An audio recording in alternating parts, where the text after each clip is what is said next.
My name is Nicola Anthony and I'm a sculptor at home during the lockdown.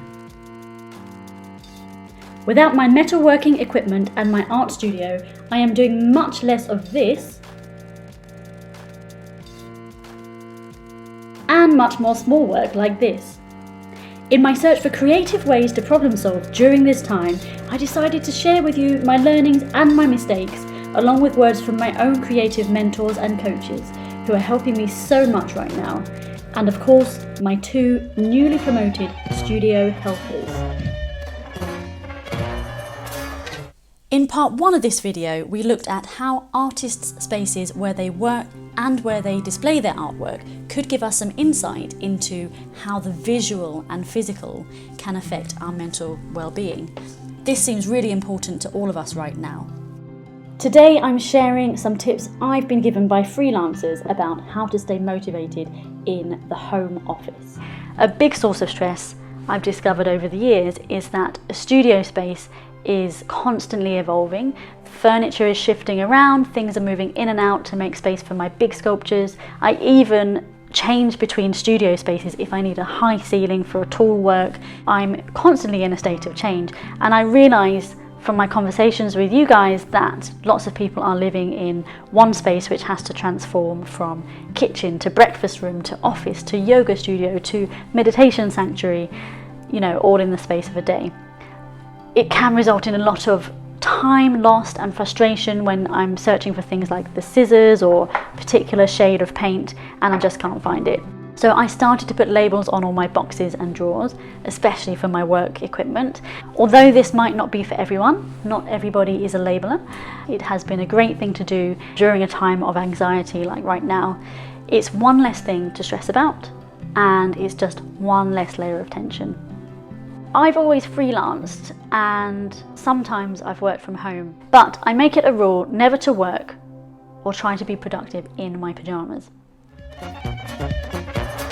So, how did I apply those learnings from the past to my world right now? As, let's face it, it's not quite that easy to get simple things done at the moment. I have to admit that I did fail at first because my art desk had to transform back into a dining table in the evenings. The feeling that it was so temporary and in the way was actually quite high stress for me. I guess the small things are really getting to all of us. So now I have my desk set up in a way that is working, and because this is a time when business is slower for everybody, both in your industry and in mine, I also put some reminders to myself about why I should stay motivated. This is kind of embarrassing, but here is my favourite at the moment. It's not a cheesy quote, it's literally a note to myself.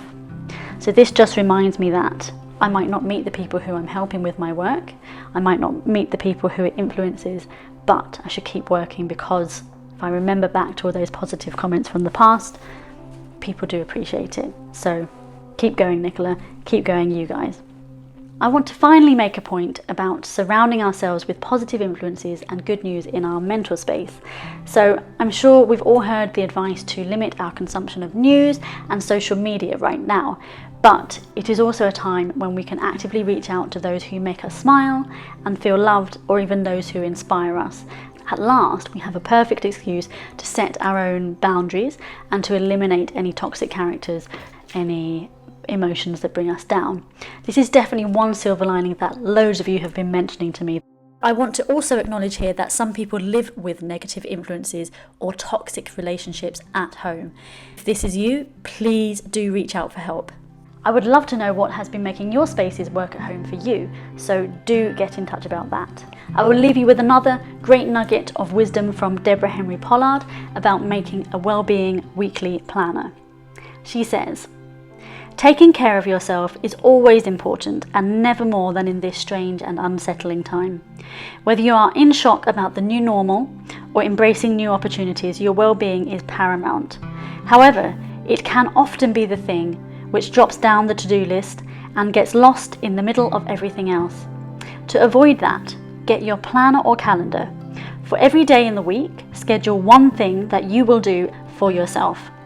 This can be the same thing every day as a routine or a different treat for each day. It can be a big thing like watching a film, going for your walk, half an hour reading a novel, a meditation, a manicure, or taking the afternoon off. It can also be a small thing like wearing your best earrings, like trimming your beard, turning off your social media for 10 minutes, or having a bar of chocolate. It is not about setting an agenda to beat yourself up with, but about being kind to yourself. So that's all for now. Thank you so much to Deborah Henry-Pollard for her amazing advice and her input to this video.